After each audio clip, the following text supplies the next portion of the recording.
For centuries, the Bible has been seen primarily as a source of religious doctrine and historical narrative.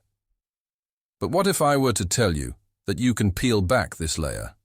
What if we explore the Bible as a mirror reflecting the complexities of the human mind? Consider the stories within its pages, not as literal events, but as rich symbolic narratives illustrating the inner workings of our consciousness. Take the story of Jonah and the whale. Instead of focusing on disobedience to God, this story can be interpreted as an allegory for the refusal to face one's inner calling, with the whale representing a period of deep introspection and transformation necessary for personal growth. Or ponder the parable of the prodigal son can be interpreted as a story about the journey of the human psyche, exploring themes of loss, redemption, and the return to one's true self or inner home. The Bible, viewed through a psychological lens, becomes a guide on navigating life's trials, understanding our emotions, and achieving personal growth. Its teachings on love, forgiveness, and resilience resonate deeply with modern psychological principles.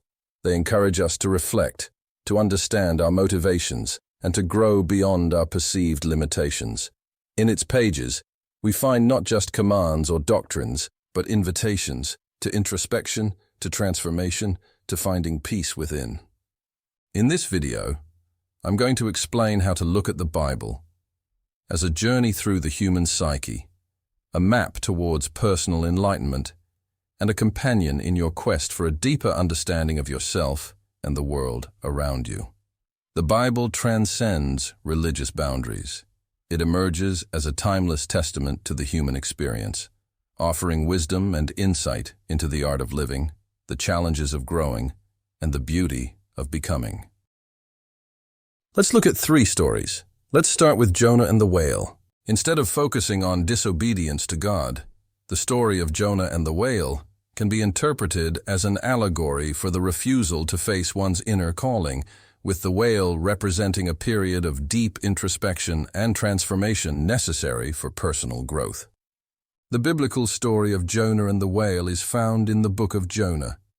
Jonah, a prophet, is called by God to go to the city of Nineveh to warn its inhabitants of impending divine wrath.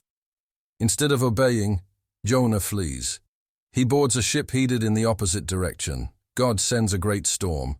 Sailors realize that Jonah's disobedience has caused the storm. They throw him overboard at his request. Then, a giant fish swallows Jonah.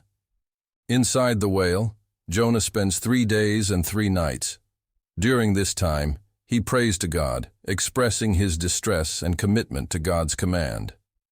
After these 3 days, the whale vomits Jonah out onto dry land.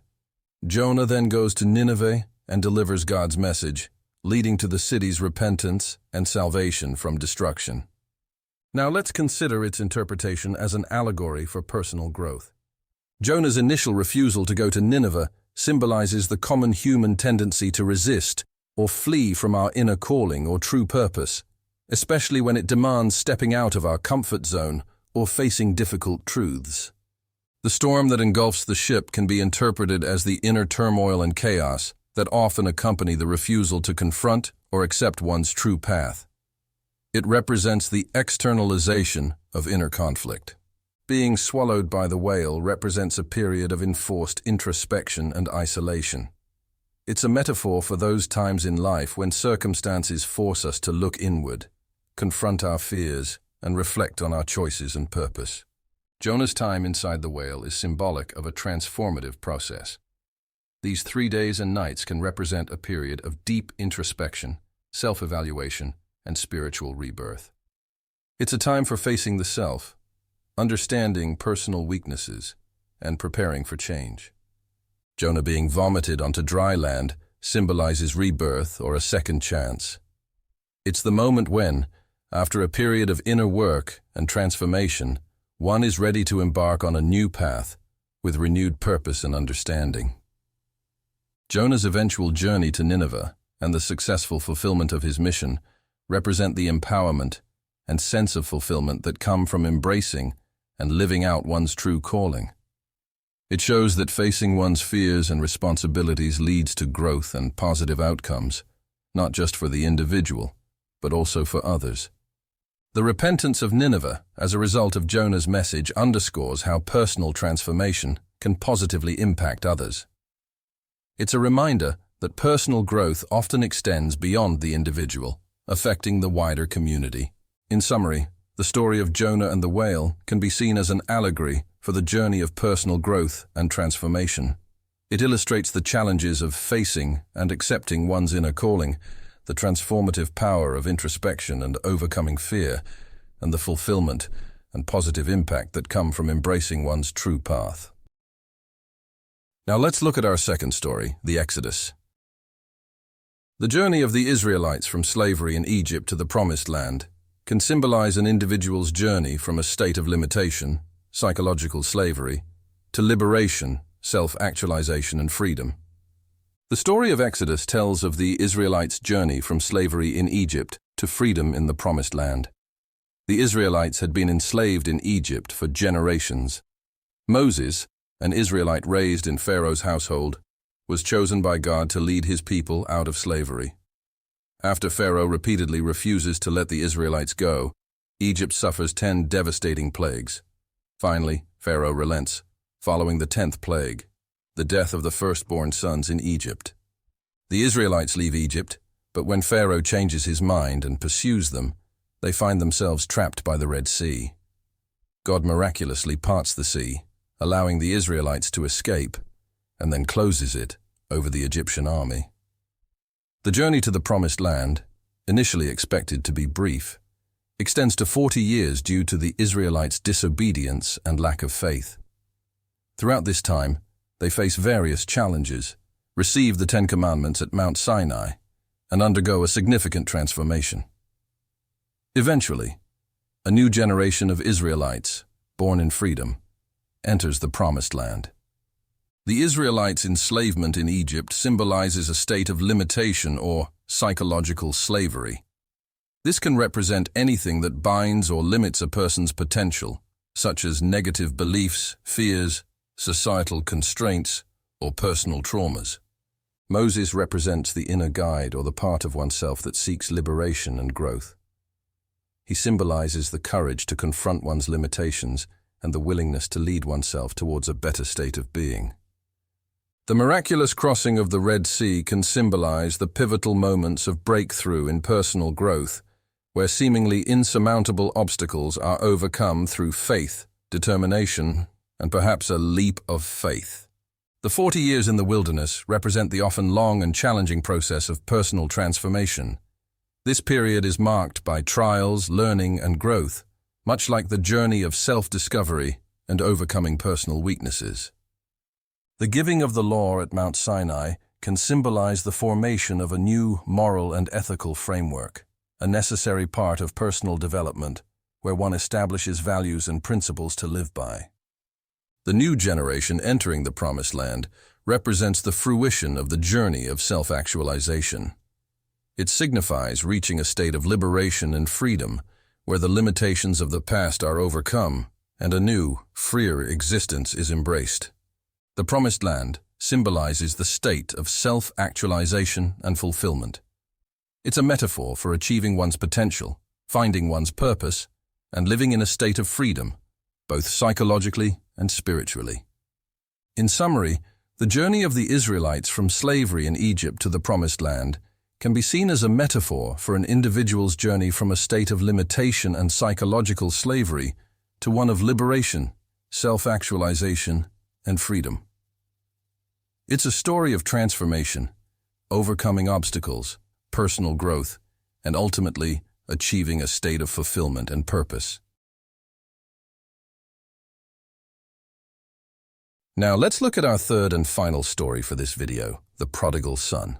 The parable of the prodigal son can be interpreted as a story about the journey of the human psyche, exploring themes of loss, redemption, and the return to one's true self or inner home.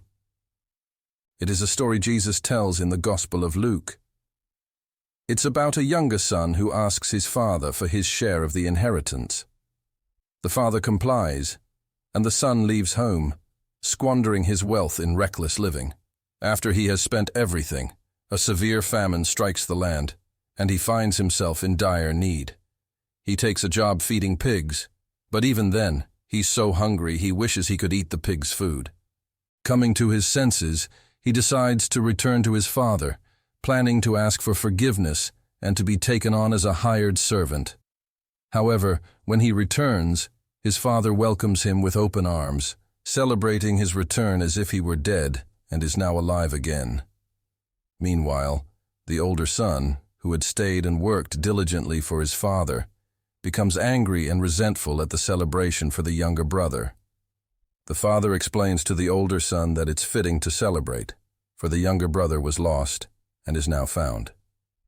Now let's look at it as an interpretation of a journey of the human psyche. The younger son's departure and subsequent squandering of his inheritance can be interpreted as the human tendency to explore and sometimes indulge in the external world, often leading to a sense of loss or emptiness. This represents the part of the human psyche that seeks fulfillment in materialistic or hedonistic pursuits. The moment the son finds himself destitute and longing to eat the pig's food symbolizes a low point that often precipitates a profound realization or awakening. It's the point in a person's life when they become aware of their inner emptiness and the futility of seeking fulfillment solely in external pleasures. The decision to return home is symbolic of the journey back to one's true self or inner home. It represents a turning inward, seeking forgiveness and reconciliation with one's deeper, authentic self, often after a period of alienation or self-neglect. The father's warm and unconditional acceptance of the younger son upon his return represents the idea of self-forgiveness and the unconditional love of the self. It suggests that no matter how far one strays, there's always the potential for redemption and acceptance within oneself. The older brother's resentment towards the celebration for the younger brother represents the part of the psyche that is rigid, judgmental, and unreceptive to change. This aspect struggles with feelings of unfairness and a lack of recognition, reflecting the internal conflicts that arise in the process of self-reconciliation. The father's explanation to the older son and the celebration of the younger son's return illustrates the theme of reintegration and wholeness. It underscores the importance of embracing all aspects of oneself, including the errant and the dutiful parts, to achieve a sense of complete self-acceptance and inner harmony. In summary, the parable of the prodigal son can be interpreted as an allegory for the journey of the human psyche, exploring themes of exploration and loss, awakening and return, self-forgiveness, and the reconciliation of different aspects of the self. It's a powerful narrative about the journey towards self-understanding, acceptance, and the eternal possibility of redemption and reintegration. As we reach the end of our journey today, let's take a moment to reflect on what we've explored. We've delved into the Bible not just as a religious text, but as a mirror reflecting the depths of the human psyche. By interpreting its stories metaphorically, we unlock a rich tapestry of wisdom that speaks to the universal experiences of growth, struggle, and enlightenment. Why should we read the Bible in this way? Because it allows us to connect with these timeless narratives on a deeply personal level. It transforms these ancient stories into a living dialogue about our own lives, our challenges, and our triumphs. Whether you're looking for guidance, inspiration, or a deeper understanding of the human experience, this perspective on the Bible offers a unique and enriching lens. And now, I turn to you, our viewers. What are your thoughts on this approach to the Bible? Do you have personal experiences or insights that resonate with these stories? I invite you to share your views in the comments below. Let's create a community of exploration and insight. For more stories like this, where we uncover the psychological and spiritual dimensions hidden within ancient texts and myths, don't forget to subscribe to our channel. Together, we'll continue this fascinating journey, unraveling the mysteries of the mind and the timeless wisdom embedded in the world's most enduring stories. Thank you for joining me today. Until next time, keep exploring, keep questioning, and keep seeking the deeper meanings that guide our lives.